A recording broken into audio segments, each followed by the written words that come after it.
Buenos días, vamos a ir comenzando, si os parece bien, de manera puntual.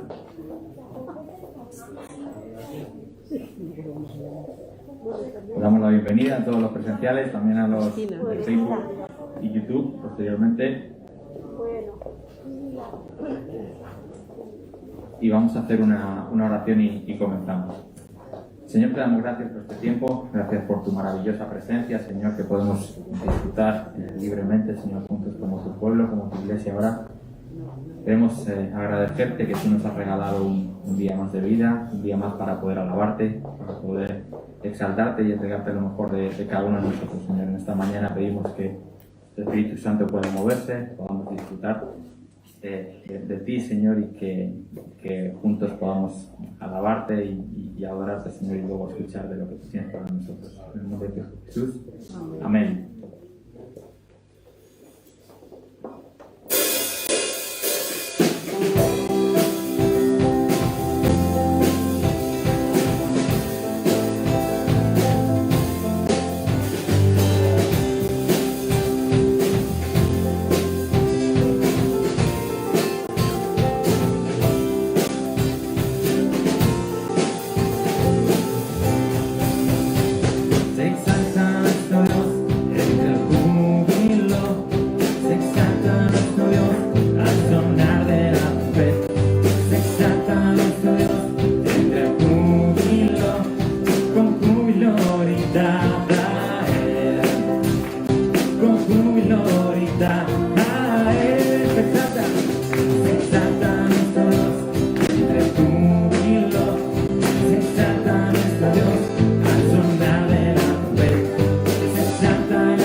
Vamos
Somos conscientes de nuestra dureza y rebeldía de nuestro corazón. Somos conscientes del castigo que merecíamos era la condenación, pero queremos darte gracias que tú extendiste tu misericordia, extendiste tu gracia y tu amor para con cada uno de nosotros y entregaste tu vida por nosotros. Y es por eso que nuestro nombre está escrito en el libro de la vida. Es por eso que tenemos la esperanza de esa vida eterna. Y queremos darte gracias, gracias, gracias. Amén. Gloria, gloria. Gracias, gracias, gracias. Por ese amor, de amor, de misericordia, que tú hiciste por cada uno. Gracias. Que sean los alabanzas. Ahora sí. Ahora sí. Ahora sí.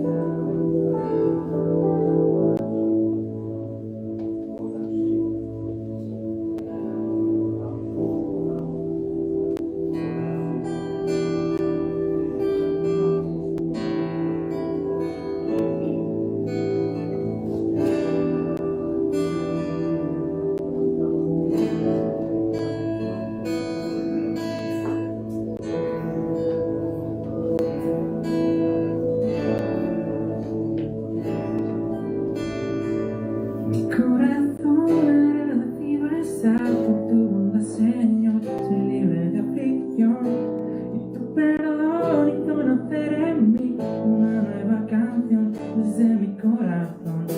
Mi corazón agradecido está por tu bondad, Señor, soy libre de aflicción y tu perdón y conocer en mí una nueva canción desde mi corazón.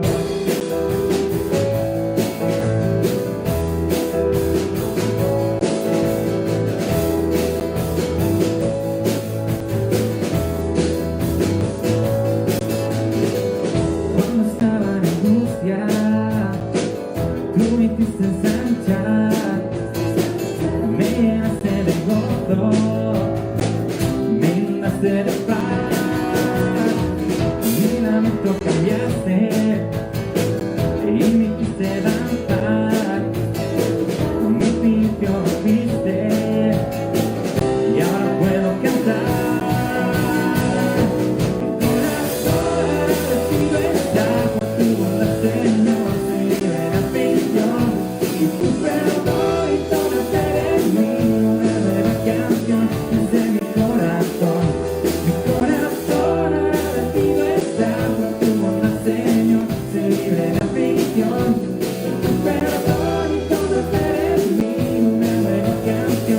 De mi corazón.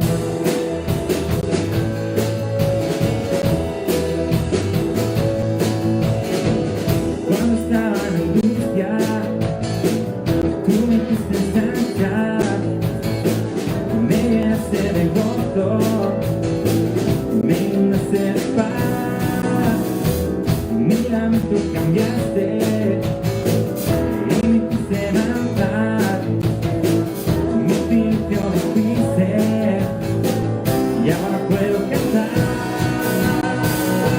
Mi corazón agradecido está por tu bondad, Señor, soy libre de aflicción y tu perdón y conocer en mí una nueva canción desde mi corazón. Mi corazón agradecido está por tu bondad, Señor.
a ti, el Todopoderoso, el que es y que será, y verdad yo soy eterno.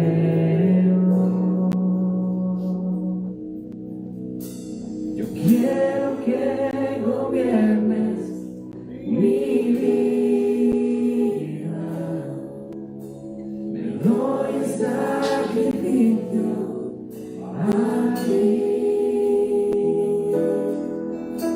Yo quiero que gobiernes mi caminar,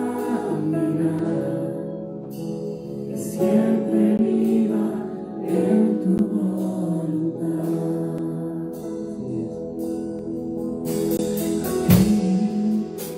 El alfa y la omega, el principio y el fin, y el rayo soy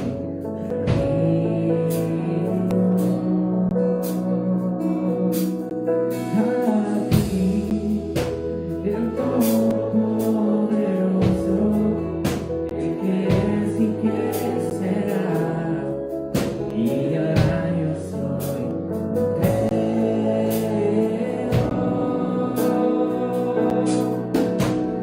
Quiero que gobiernes mi vida, doy en sacrificio a ti. Quiero que gobiernes mi caminar, que siempre viva en tu voluntad. Quiero que gobiernes mi vida, me doy en sacrificio a ti. Quiero que gobiernes mi caminar, que siempre viva en tu voluntad.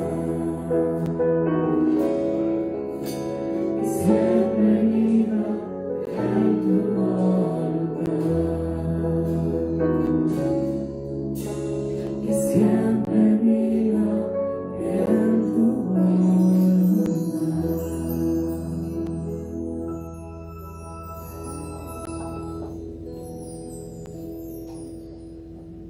Así es.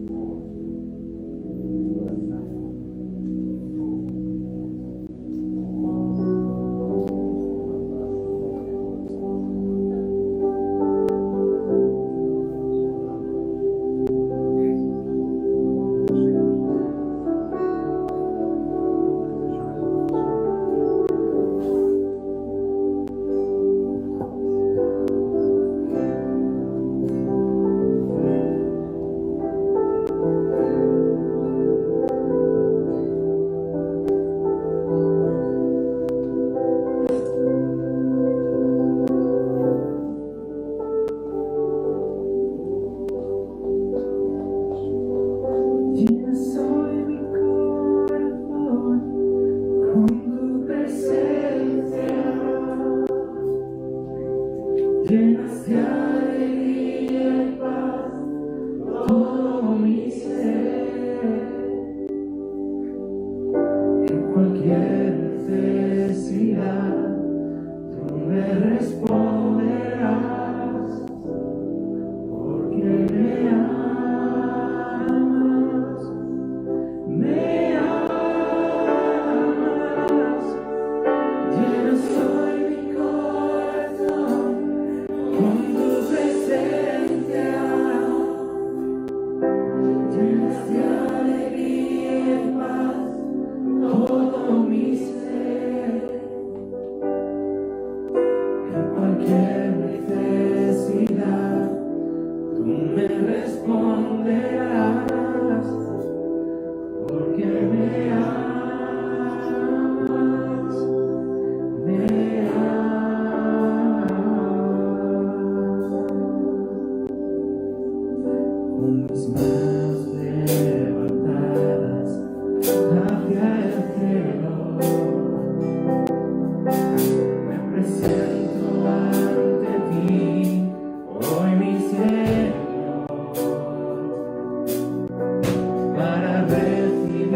vivir de ti, la fuerza y el poder para vivir junto a ti. Con mis manos levantadas hacia el cielo, me presento ante ti, hoy mi Señor,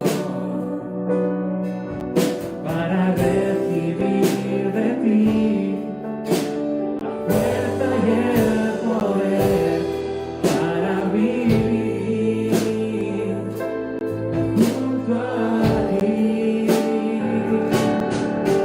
Llenas hoy mi corazón con tu presencia, llenas de alegría y paz todo mi ser. En cualquier necesidad tú me responderás, porque me amas.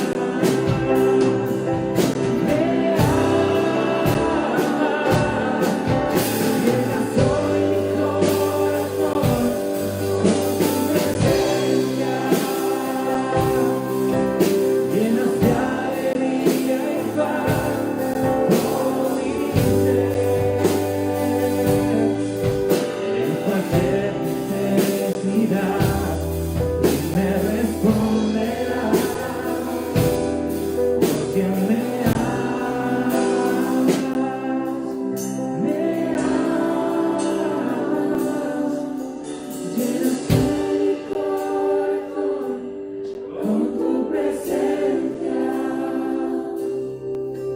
llenas de alegría y paz todo mi ser. En cualquier necesidad tú me responderás, porque me amas, me amas. Llenas mi corazón con tu presencia, llenas de alegría y paz todo mi ser. En cualquier necesidad tú me responderás, porque me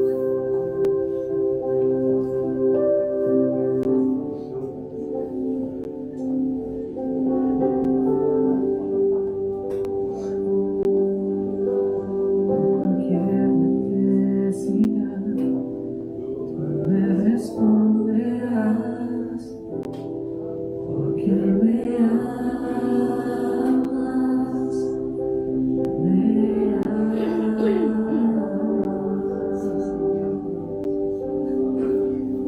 me amas. Padre, te damos gracias en esta mañana, Señor, porque tú has permitido que estemos aquí para alabarte y adorarte a ti, al Dios Todopoderoso, al Dios que nos ama, al Dios que murió por todos nosotros y por toda la humanidad. Señor, gracias, porque tenemos un Dios grande, muy grande en amor y en misericordia. Gracias, Señor, porque tú siempre estás apartándonos del mal, Señor. Tú siempre nos respondes porque tú nos amas. Y es verdad, Señor, en cualquier necesidad, tú nos respondes siempre, Señor. Te damos gracias, Padre Santo, porque tú eres bueno para nosotros, porque tu misericordia, Señor, es para siempre, Señor. Gracias que tenemos un Consolador, el Espíritu Santo. Gracias, Padre, por el amor que tú nos tienes. Gracias, Señor, porque tu amor y tu misericordia es para siempre, siempre, Señor. Tenemos la roca fuerte que eres tú, Señor, para esos momentos difíciles, Señor. Tú siempre, siempre nos respondes, Padre. Gracias te damos en este día, Señor. En este día, Padre, tú puedas ser glorificado, ensalzado y alabado por todo tu pueblo, Señor. Te bendecimos, Señor. Gracias, Padre. Gracias en el nombre de Jesús.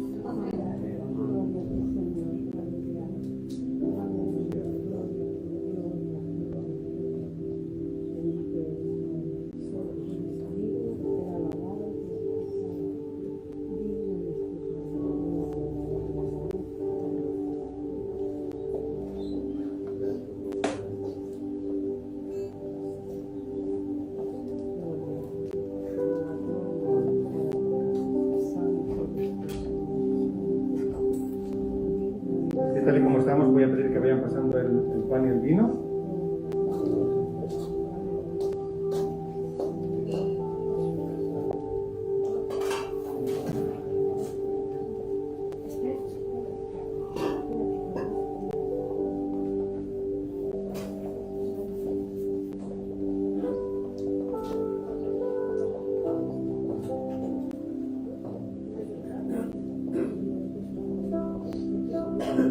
Si los que estáis en casa o desde internet también aprovechar este momento para tomar un trozo de pan y un poquito de vino, y os doy un par de minutos. Mientras vamos a aprovechar para dar gracias al Señor por lo que Él ha hecho. Te damos muchas gracias, Señor, por tu obra en la cruz, porque tú una vez más nos invitas a participar del pan y del vino. Señor, estamos muy agradecidos por tu sacrificio. Gracias, Señor, porque tú lo diste todo por nosotros, el buen pastor que su vida da por las ovejas. Te damos gracias que somos las ovejas de tu rebaño. Gracias en el nombre de Jesús. ¿Podéis repartir, por favor?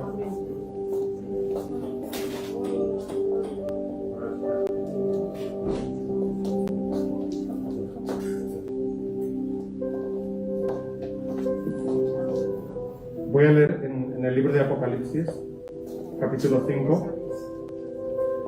Y vi en la mano derecha del que estaba sentado en el trono un libro escrito por dentro y por fuera, sellado con 7 sellos. Y vi a un ángel fuerte que pregonaba a gran voz: ¿quién es digno de abrir el libro y desatar sus sellos?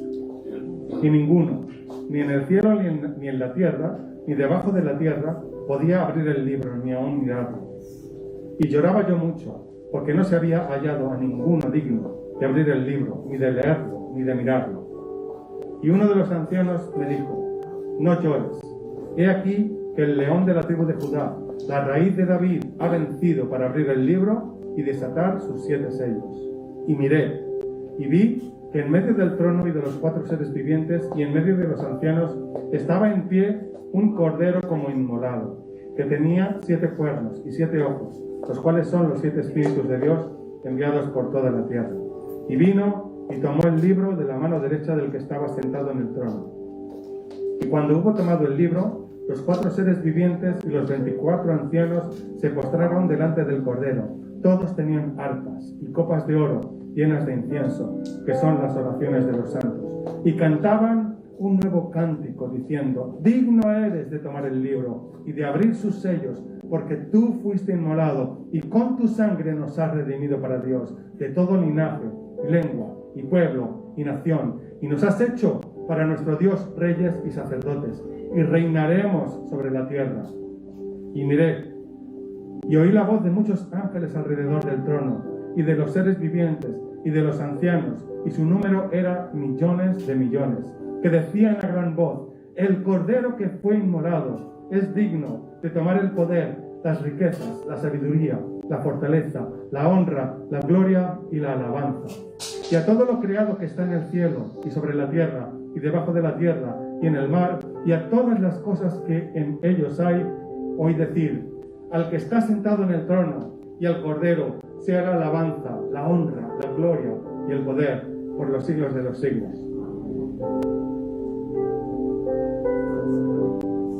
Señor, sea la gloria, la alabanza, la honra y el poder a ti, Señor, al que está sentado en el trono y al Cordero. En esta mañana queremos alabar, queremos glorificar, queremos honrar. Señor, te queremos dar gracias por este pan, Señor. Señor, que tú nos has provisto con este pan, Señor, porque tú has provisto de tu cuerpo que lo has entregado en la cruz por cada uno de nosotros.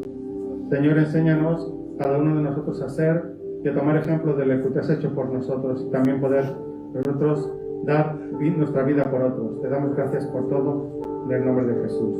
Vamos a tomar el pan.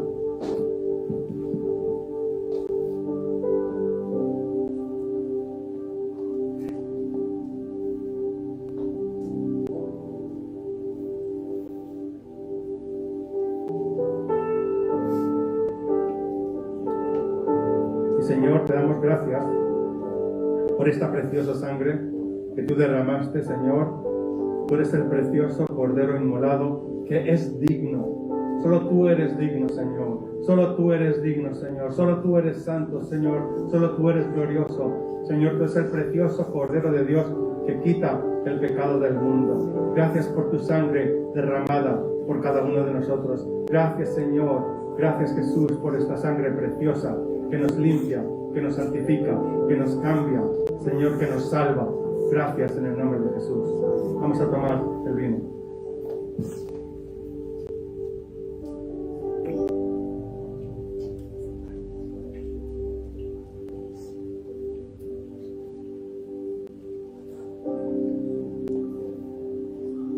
Aleluya.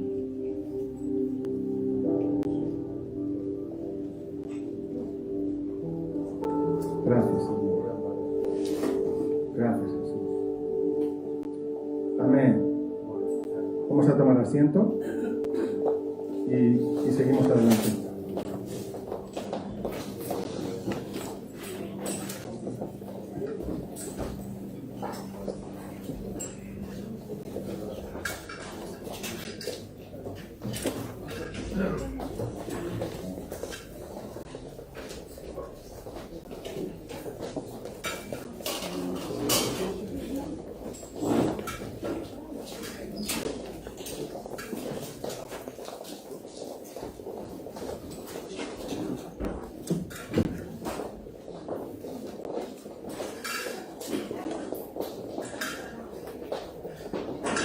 Muy buenos días.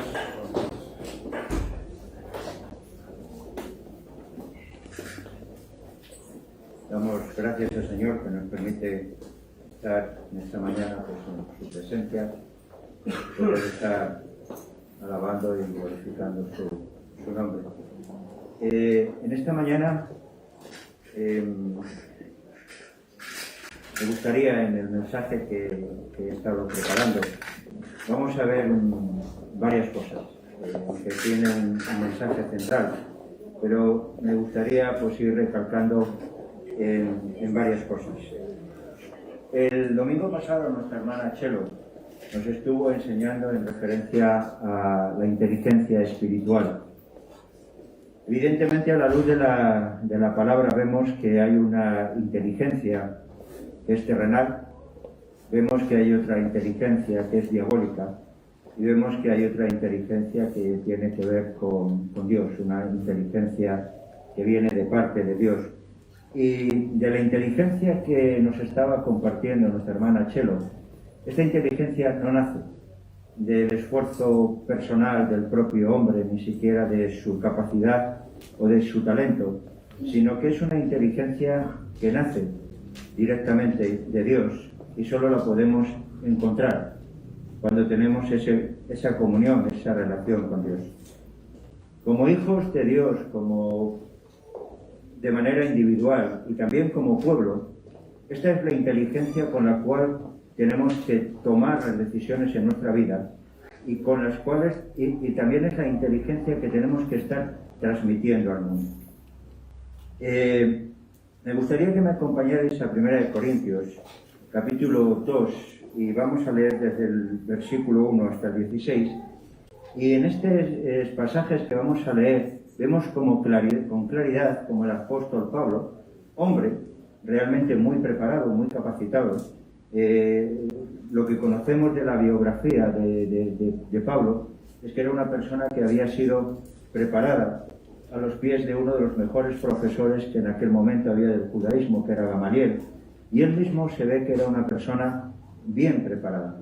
Pero él, en estos pasajes que vamos a leer, lo que está diciendo es que iba a arrinconar toda esa inteligencia terrenal, porque quería no empezar a llevar la palabra de salvación bajo esa inteligencia, sino bajo la inteligencia que viene de lo alto. Y nos dice: así que, hermanos, cuando fui a vosotros para anunciaros el testimonio de Dios, no fui con excelencia de palabras o de sabiduría.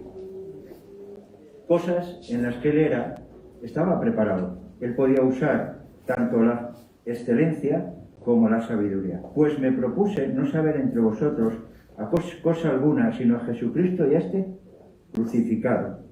Y estuve entre vosotros con debilidad y mucho temor y temblor, y ni mi palabra ni mi predicación fue con palabras persuasivas de humana sabiduría, sino con demostración del Espíritu Santo y de poder, para que vuestra fe no esté fundada en la sabiduría de los hombres, sino en el poder de Dios. Sin embargo, hablamos sabiduría entre los que han alcanzado madurez, y sabiduría no de este siglo, ni de los príncipes de este siglo que perecen, mas hablamos sabiduría de Dios, en misterio, la sabiduría oculta, la cual Dios predestinó antes de los siglos para nuestra gloria, la que ninguno de los príncipes de este siglo conoció, porque si lo hubiera conocido, nunca habrían crucificado al Señor de la gloria. Antes bien, como está escrito, cosa que ojo no vio, ni oído yo, ni ha subido en corazón de hombre, son las que Dios ha preparado para los que le aman. Pero Dios nos las reveló a nosotros por el Espíritu, porque el Espíritu todo lo escudriña en lo profundo de Dios. Porque ¿quién de los hombres sabe las cosas de los hombres, sino el Espíritu del hombre que está en él? Así tampoco nadie conoció las cosas de Dios, sino por el Espíritu de Dios. Y nosotros no hemos recibido el Espíritu del mundo, sino el Espíritu que proviene de Dios, para que sepamos lo que Dios nos ha concedido.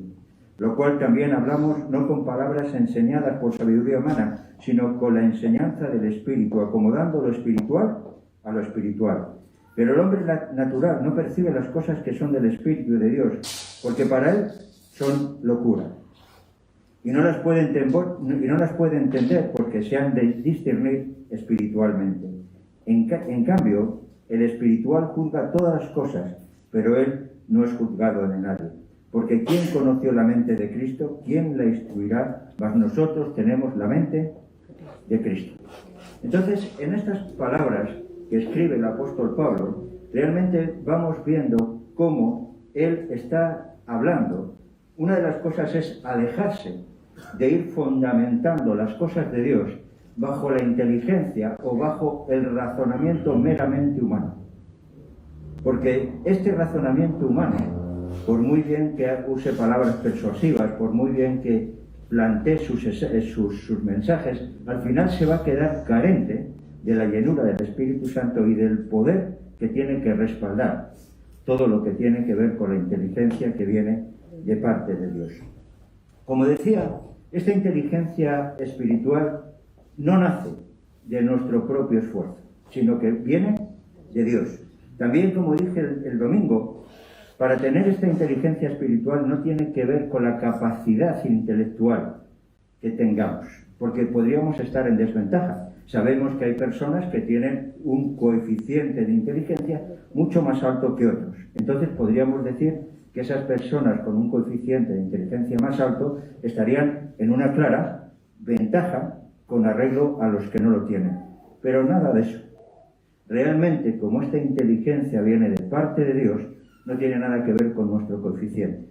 Tiene que ver con nuestra voluntad de vivir en intimidad con aquel donde nace la sabiduría. No sé si me estáis entendiendo. No tiene que ver con el coeficiente de inteligencia que cada uno podamos tener.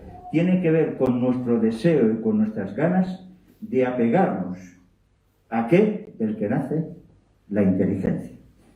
Hemos visto como personas muy aparentemente sencillas realmente han manifestado esta inteligencia espiritual. De hecho, los escritores de la Biblia tenemos desde hombres muy sabios hasta hombres, tenemos hasta un señor que su oficio era recoger cacas de vaca, que me imagino que no sería un trabajo muy digno. Pero vemos que lo que ellos reflejan en sus escritos no es la sabiduría humana, sino la sabiduría que viene de lo alto. ¿Para quién es esa sabiduría? Para todos los que estamos aquí. Porque todos los que hemos recibido a Cristo en nuestras vidas tenemos la mente de Cristo y tenemos la posibilidad de tener esa inteligencia. Pero ¿cuál es la parte que nosotros tenemos que hacer? Apegarnos y buscar a Dios. La Iglesia habla mucho de la relación y la oración. Y habla mucho de la importancia de la oración. ¿Estáis de acuerdo? Pero es una de las cosas de las que más carece la Iglesia. Es a uno de los ejercicios que la mayoría, no digo todos, hay grandes oradores, no dedican tanto tiempo a esa comunión de la cual, como nos dice la palabra, nace esa inteligencia. Y por otra parte, otra de las fuentes de donde nos nace esta inteligencia es el estudio sincero y profundo de las Escrituras. Otra parte de la que muchas veces la Iglesia, que se llama la Iglesia del libro, realmente carece. Son muchos los cristianos que se mantienen semanalmente, no con lo que ellos estudian, sino con los sermones que van escuchando a través de la radio, a través del internet, a través de las predicaciones del domingo. Está muy bien, pero al final ese alimento no es un alimento que nace de tener tu comunión directa con Dios, sino que es un alimento que te viene de terceros. ¿Entendéis? Es como si tú te alimentas y vas todos los días a un restaurante y al final crees que los alimentos que están poniendo y los ingredientes son buenos, pero no lo sabes porque tú no has sido el que lo has cocinado. Y realmente, para poder tener esta inteligencia espiritual, no basta con pedirla. Tenemos que realmente fomentarla. Tenemos que ver que en nuestras vidas, tanto la oración como el estudio de la palabra, sea algo prioritario, para que juzguemos las cosas que vemos no desde el juicio humano, sino desde el juicio que tiene que ver con la inteligencia espiritual. Vamos a leer 2 de Timoteo, capítulo 3, versículo 14 y 17, y todos los pasajes que estoy sacando seguramente que los tenéis más que conocidos, los tenéis más que entendidos. Dice, pero persiste tú en lo que has aprendido y te persuadiste sabiendo de quién has aprendido y que desde la niñez has sabido las sagradas Escrituras, las cuales te pueden hacer sabio para la salvación por la fe en Cristo Jesús. ¿Y para qué es útil esta Escritura? Dice, toda la Escritura es inspirada por Dios y es útil para enseñar, para redarguir, para corregir, para instruir en justicia, a fin de que el hombre de Dios sea perfecto, enteramente preparado para toda buena obra.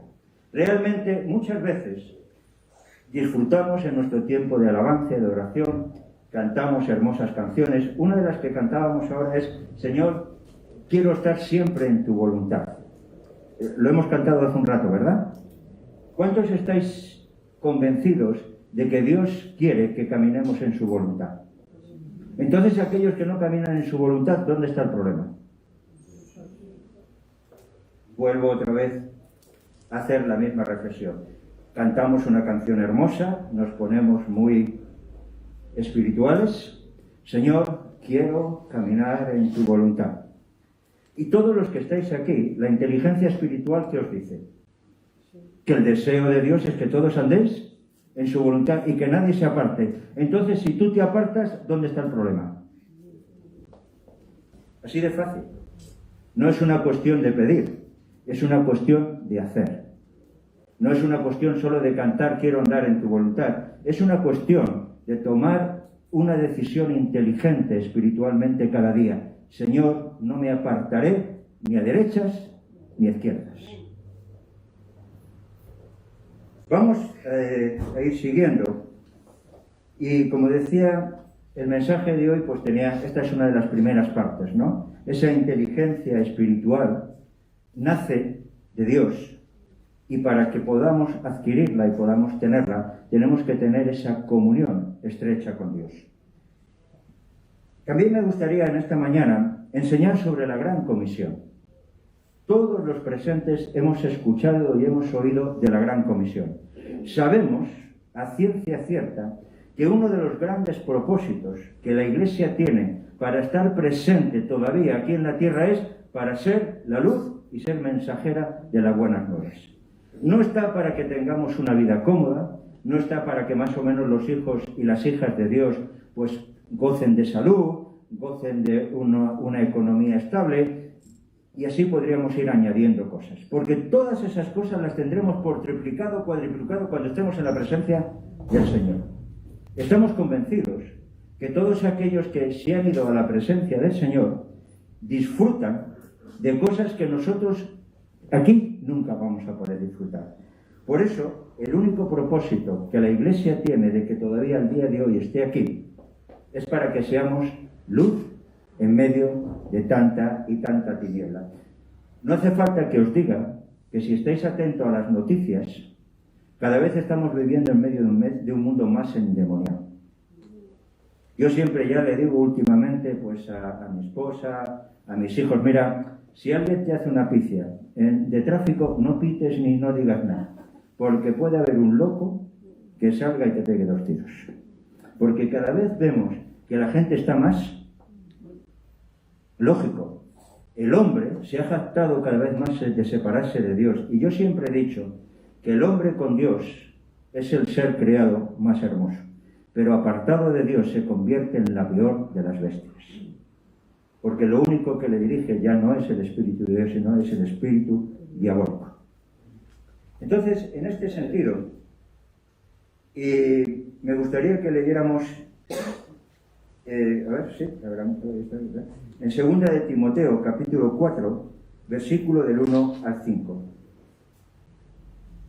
2 de Timoteo, capítulo 4, versículo del 1 al 5. Y aquí vemos al apóstol Pablo, pues hablando a aquel que tenía como su hijo, a Timoteo: te encarezco delante de Dios y del Señor Jesucristo, que juzgará a los vivos y a los muertos en su manifestación y en su reino. O sea, no hay duda. Cuando se manifieste el final de los tiempos, el Señor Jesús va a juzgar a todos, a los muertos y a los vivos, indiferentemente de que hayan creído o no hayan creído. Todo hombre y toda mujer se enfrentará a ese juicio, a ese tribunal. Porque dice que prediques la palabra que oístes a tiempo y fuera de tiempo. Redarguye, reprende, exhorta con toda paciencia y doctrina. Porque vendrán tiempos cuando no sufrirán la sana doctrina, sino que teniendo comezón de oír, se amontonarán maestros conforme a su propia concupiscencia, y apartarán de la verdad el oído y se volverán a las fábulas. Pero tú sé sobrio en todo, soporta las aflicciones, haz la obra de evangelista y cumple tu ministerio. Una de las cosas que primero dice es que prediquemos a tiempo y fuera de tiempo. Toda la pandemia ha trastocado mucho lo que tiene que ver con la labor evangelística de la Iglesia, ¿verdad? Muchos de los proyectos, muchas de las formas y de los estilos que estábamos teniendo para predicar el Evangelio es como que se han quedado trastocados. Y un terrible error por parte de la Iglesia sería quedarse paralizada. Porque lo que nos está diciendo el apóstol Pablo, le está diciendo a Timoteo, es: tú tienes que seguir predicando la palabra independientemente del tiempo en el que estés viviendo. Para ello, buscaremos la inteligencia espiritual para que Dios nos diga cómo poder seguir siendo mensajeros de este mensaje tan importante. Porque mientras tenemos la pandemia, las iglesias hemos podido tener que reducir muchas de las cosas que hacíamos, de verdad. Pero la obra del diablo sigue trabajando. Él no ha dejado de trabajar en medio de la pandemia. No ha dejado de seguir haciendo su trabajo. Y realmente se nos está hablando, se nos está anunciando que cuando esta pandemia pase, va a venir una pandemia todavía mucho, no voy a decir más gorda, pero una pandemia muy importante. Va a ser una pandemia mental. La gente va a estar muy tocada de todo lo que ha estado viviendo. Entonces, aquí una de las cosas que tenemos que ver es que como creyentes de manera individual y como pueblo, tenemos que buscar para seguir predicando el Evangelio a tiempo y fuera de tiempo. También estamos viviendo tiempos difíciles para exhortar, porque hoy el espíritu de este mundo va a un lado contrario del espíritu de los hijos de Dios. Lo que nosotros llamamos buenos, en estos tiempos lo están llamando malo. Y que lo que nosotros estamos llamando malo, en estos tiempos lo están llamando bueno. No es un buen tiempo para hacer amigos predicando el Evangelio, que no. Más bien es un mal tiempo para predicar el Evangelio, porque vas a tener muchos enemigos. Pero por eso Pablo le está diciendo, independientemente, tú tienes que predicar el Evangelio a tiempo y fuera de tiempo. ¿Qué es favorable? Predica. ¿Qué no es favorable? Pues predica. Y luego le viene diciendo al final, tú sufre aflicciones y sufre como un buen soldado, en este sentido.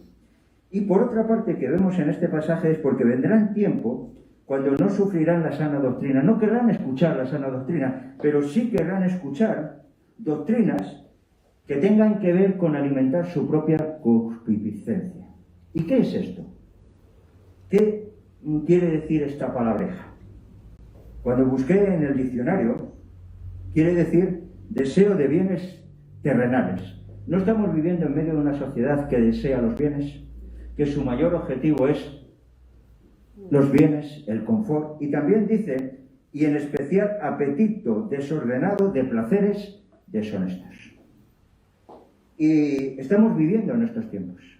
Estamos viviendo estos tiempos donde las personas quieren escuchar doctrinas que alimenten ese deseo. De hecho, estamos viviendo tiempos donde la gente quiere escuchar un cristianismo adaptado a sus deseos. Quieren escuchar de un cristianismo que siempre hable de perdón, de gracia, de que no hay responsabilidad. Bueno, has tropezado, has caído, te entendemos, te comprendemos, es que no lo has tenido fácil. Este cristianismo es el que mucha gente busca, ¿verdad? El facilitarte siempre las cosas. El todo es entendible. No te entiendo, no te comprendo. Y este es el que quieren escuchar, ¿verdad? No, a mí me gustaría venir los domingos a la iglesia, pero estoy tan cansado. Trabajo a lo largo de la semana tanto. Te entiendo, hay que ganarse el pan cada día. Es que realmente, pues, sé que esto que hago no está al 100% bien, pero desearía no hacerlo, pero bueno, vamos poco a poco, estaremos orando, no te preocupes. Este es el cristianismo, esta es la doctrina que estos hombres y mujeres quieren escuchar. Pero la Escritura nos enseña una doctrina tajante. El precio de seguir a Cristo. No se puede servir a dos señores. Y nos habla también de tomar cada día nuestra cruz y seguir a Cristo. Nos habla también de la libertad y de la responsabilidad de lo que hemos hecho. Cuando leemos en el Antiguo Testamento, cuando leemos las leyes, cuando alguien cometía un error, cuando alguien cometía una falla, no se le decía, bueno, no pasa nada, no te preocupes. ¿Tú has robado un cordero? Muy bien, yo te perdono, pero aparte de perdonarte ahora tienes que traer 5 corderos más. ¿Era así o no? Y no sé si habéis leído acerca, a mí siempre me ha llamado la atención, lo de las ciudades de refugio. ¿Sabéis lo que son las ciudades de refugio?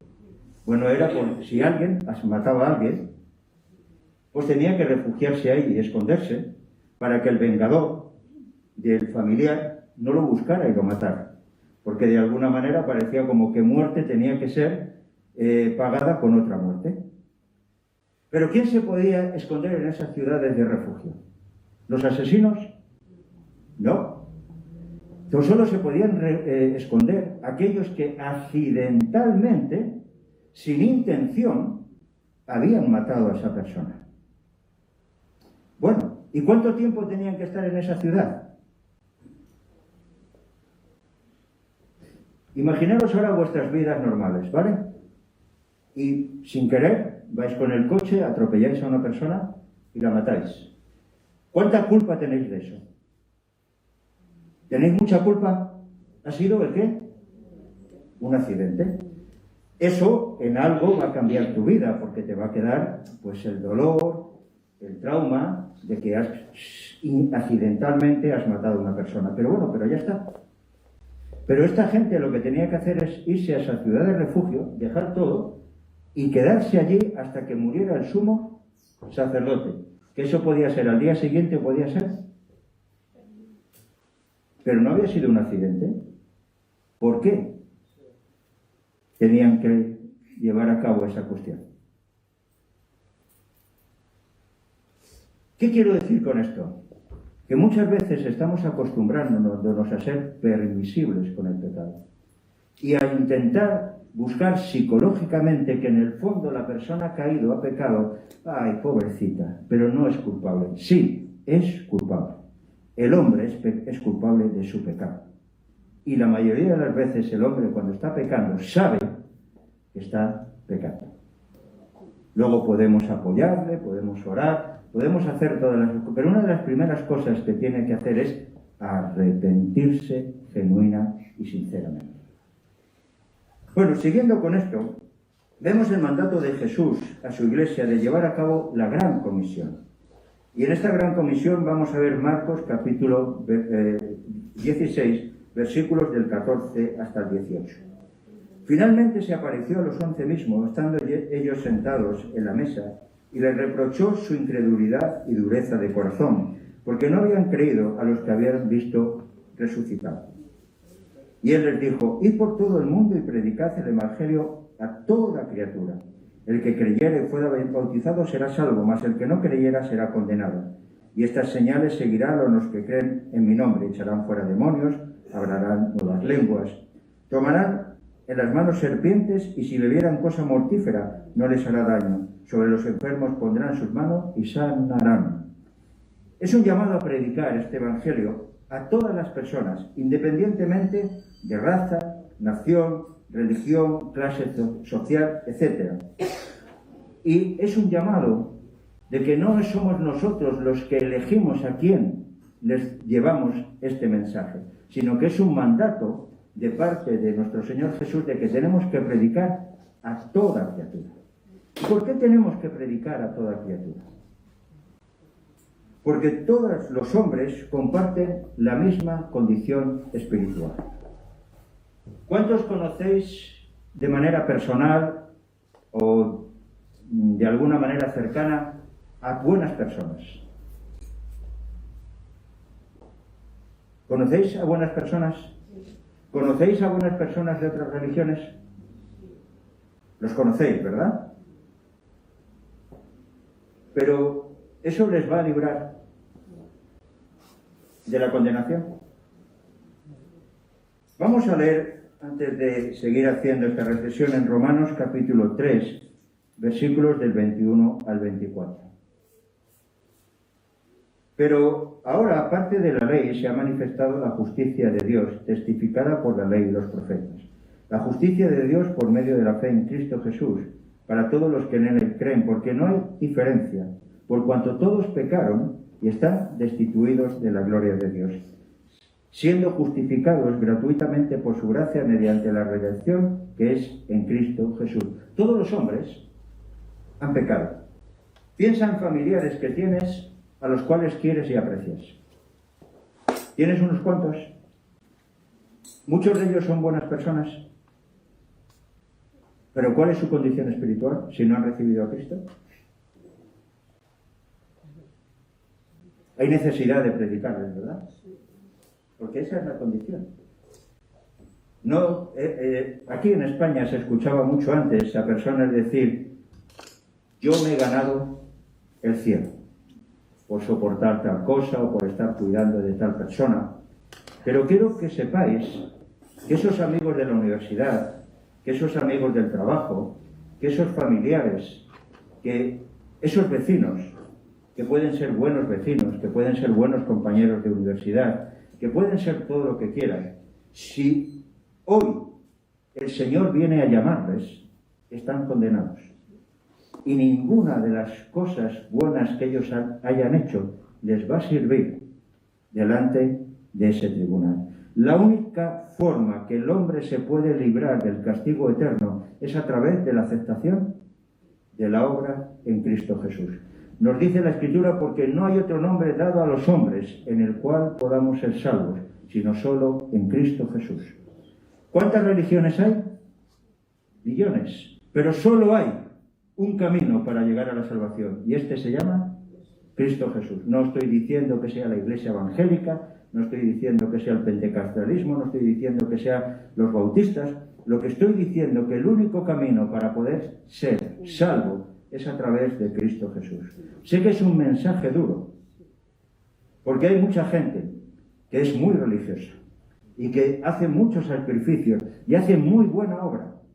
Pero todas esas obras y todo eso que ha hecho, cuando llegue delante de Dios, no le va a servir para nada. La verdad que si ese mensaje lo difundimos, nos vamos a ganar amigos, pero también nos vamos a ganar muchos enemigos. pero es una realidad. Es como que va al médico y tiene una enfermedad grave y le dice, mira doctor, es que yo no quiero pasar por un quirófano, no quiero pasar por inyecciones, mándeme usted una pastillita. Y el médico le diga, bueno, venga, pues te mando una pastillita. Al final, ¿dónde va a acabar esa persona? Lo que le tiene que decir es con claridad es que la pastilla, lo único que te va a mantener es durante un tiempo, pero tarde o temprano te vas a enfrentar a la horrible muerte.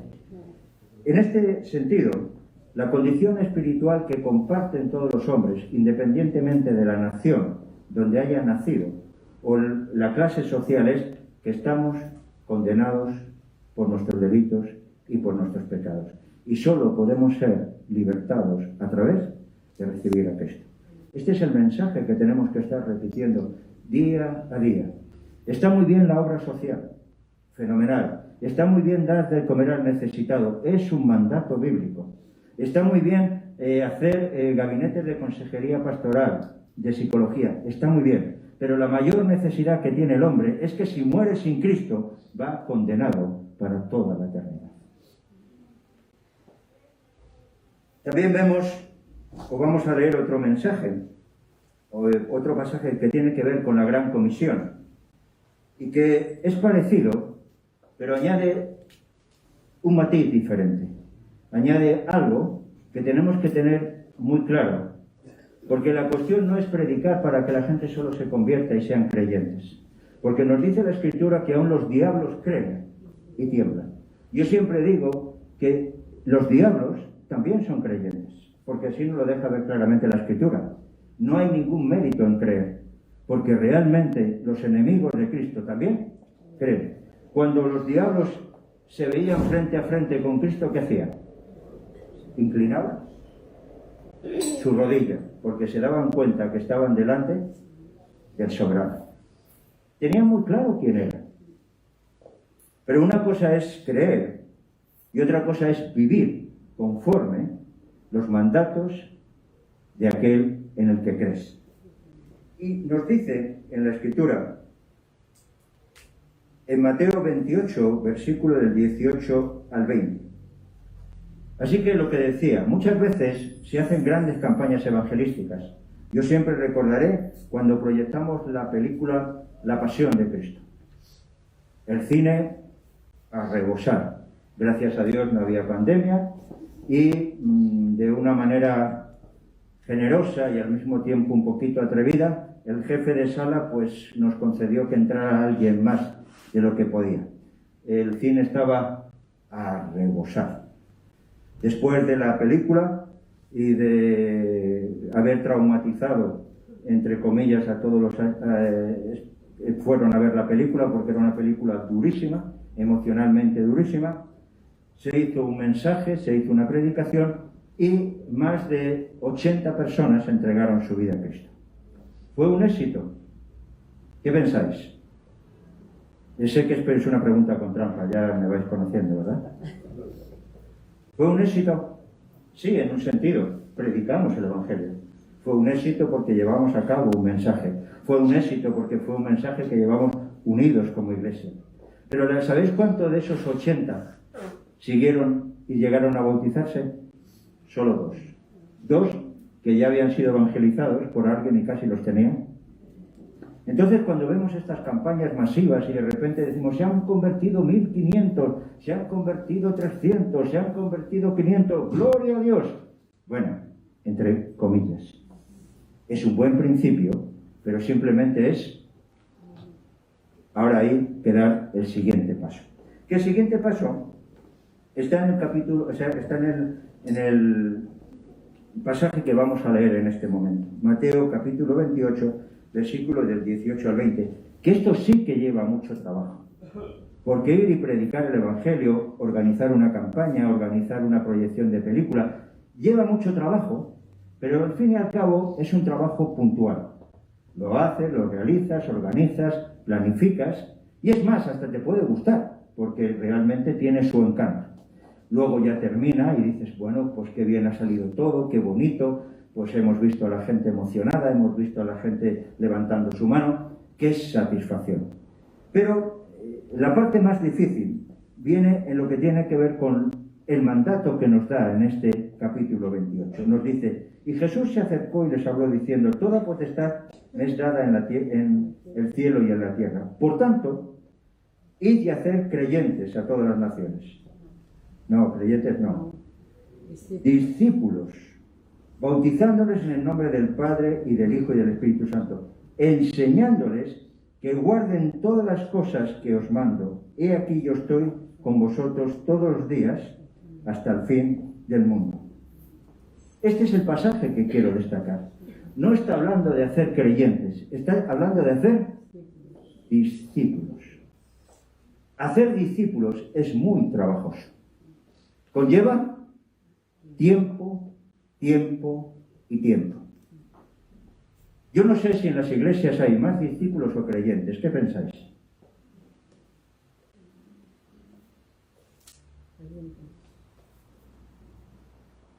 Yo creo que hay más discípulos, hay más creyentes que discípulos. La prueba solo tiene que ver realmente en los que están dispuestos a estar arrimando el hombro. A los que están, he aquí, envíame a mí. Tenemos que ser honestos con nosotros mismos, ¿verdad? Ser creyente no conlleva mucha responsabilidad. Cumples con ciertas cosas, vas al culto, ofrendas, diezmas, pero al fin y al cabo sigues haciendo tu vida. Ser discípulo significa negarse a uno mismo para hacer la voluntad de aquel que le rescató. Y a esa posición, ¿cuántos estamos dispuestos? ¿Veis la diferencia entre el creyente y el discípulo?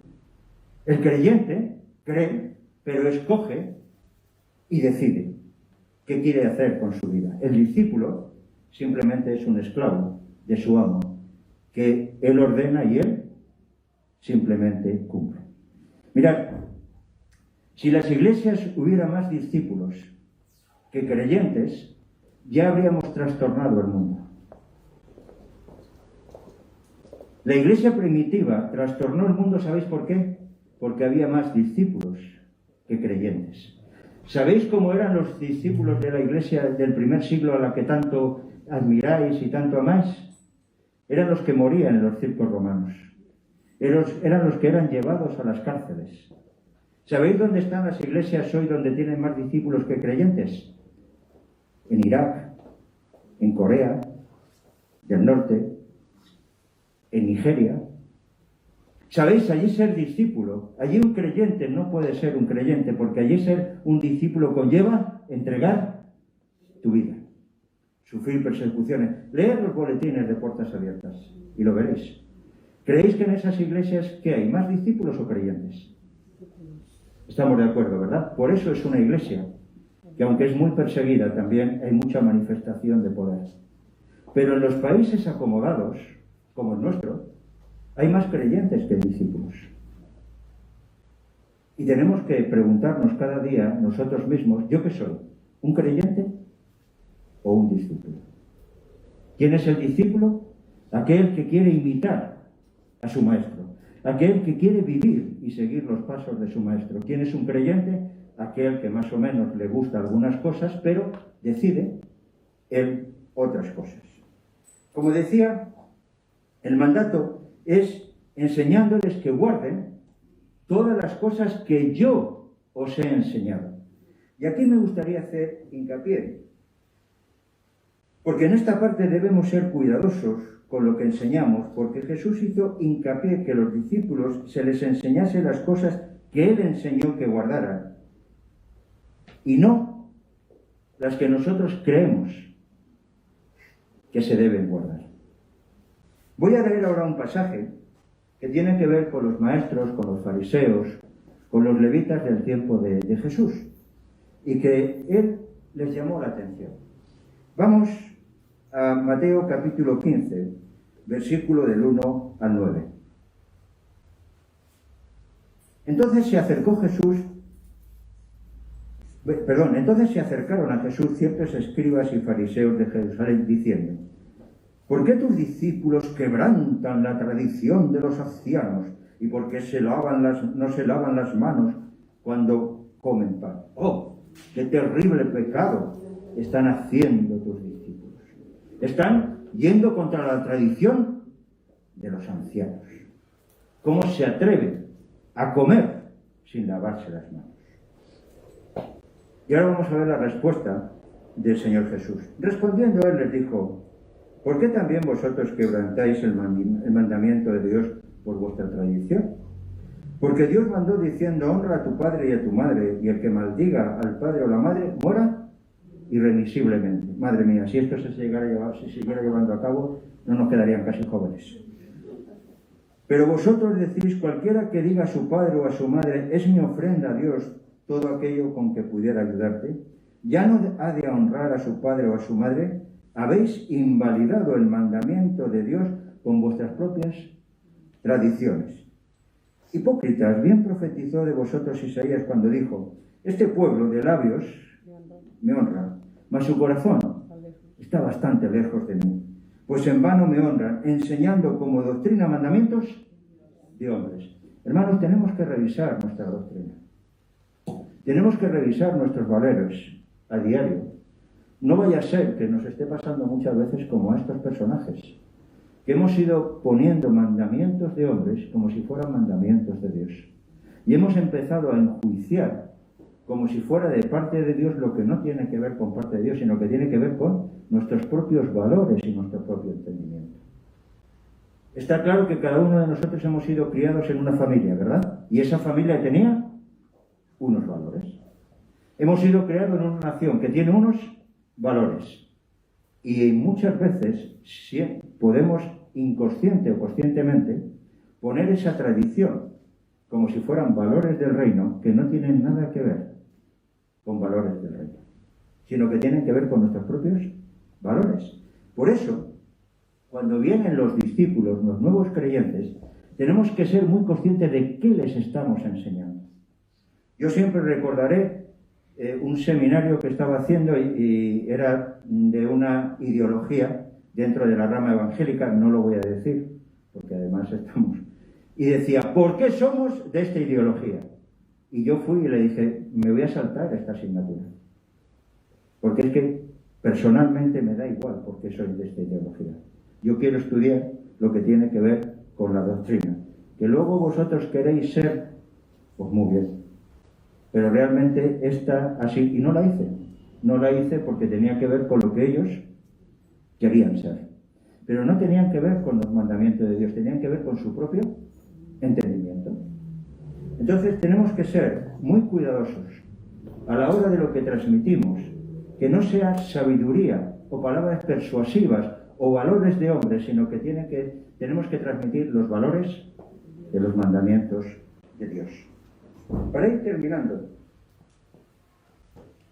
para evitar caer en enseñar una doctrina que está más basada en nuestras propias convicciones que lo que tiene que ver con la palabra, tenemos que volver al principio. ¿Cómo se coge o cómo se alcanza la sabiduría espiritual?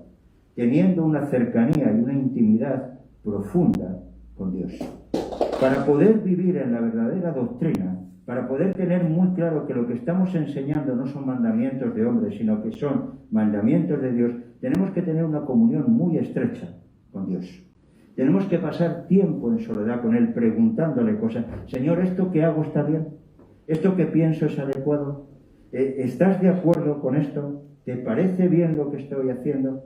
Tenemos también que ser muy estudiosos de la palabra, para no añadir ni quitar.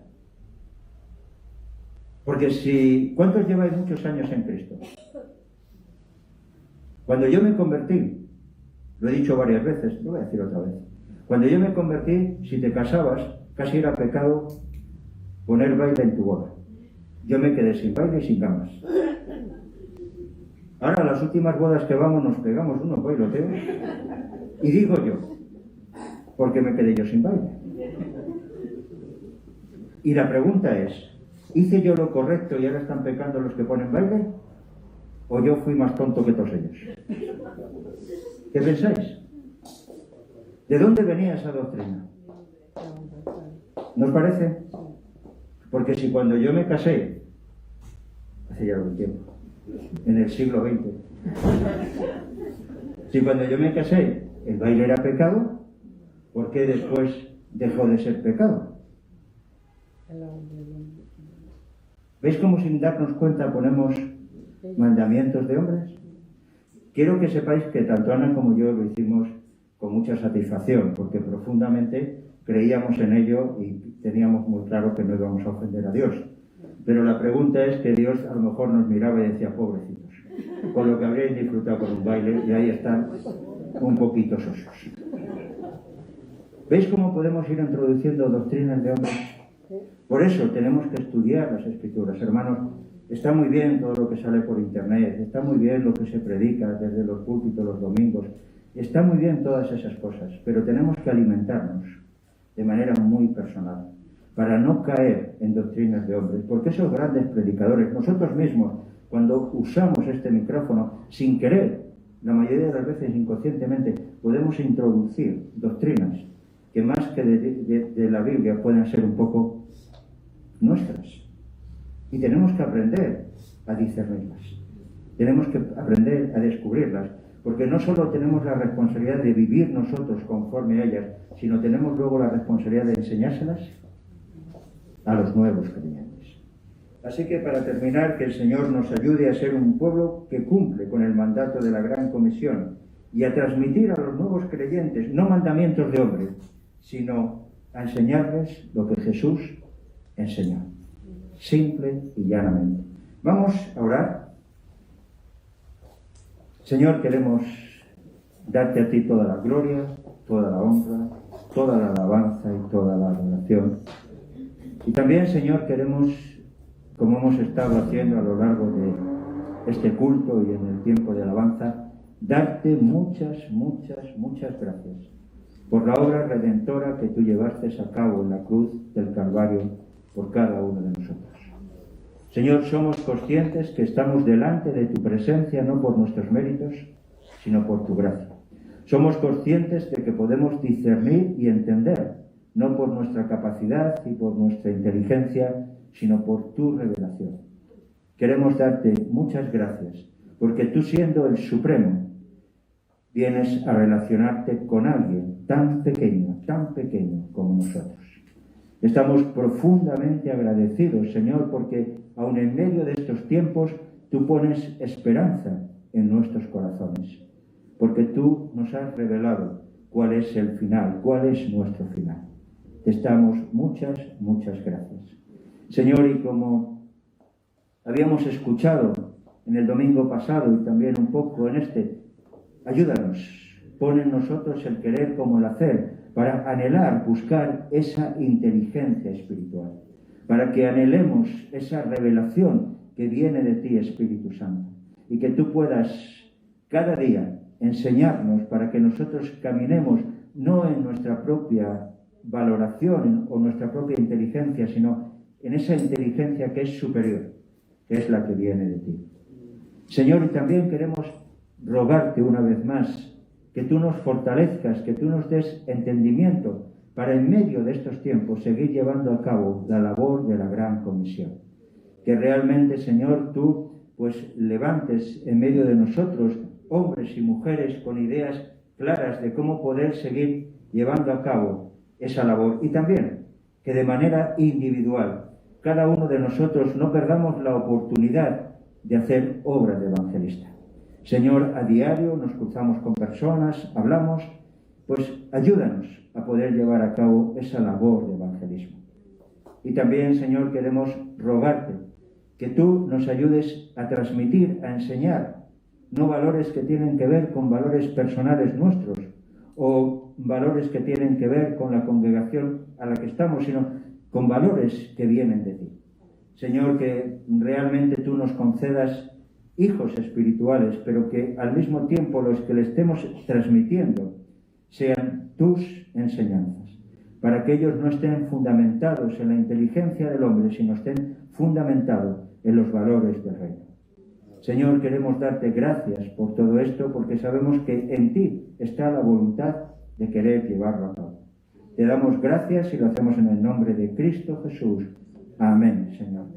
Amén.